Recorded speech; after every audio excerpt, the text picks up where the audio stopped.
Baada ya usafi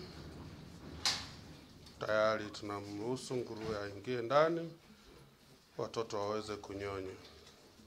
Huyu ni uzao wa kwanza, kwa hiyo watoto wanamnyonya sana, anakuwa mwoga, ndio maana anakonda. Anajitahidi kula kiasi, lakini watoto ni wengi wanamnyonya.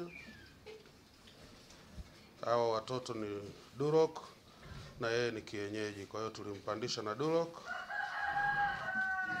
kaleta watoto ambao ni Duroc. Kwa hiyo hao watoto sasa ni chotara. Hao wote ni Duroc, rangi ndio zinatofautiana.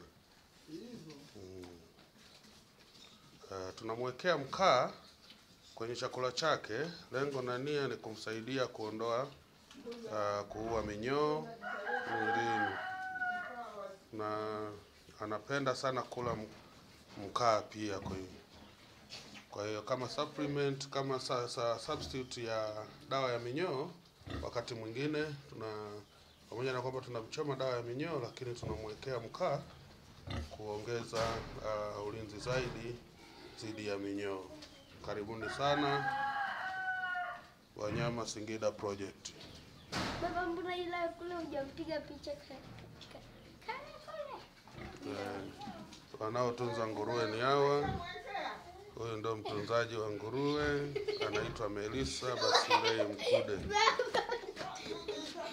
Anaitwa Queen Elisa Basilei Mkude, mtunza nguruwe.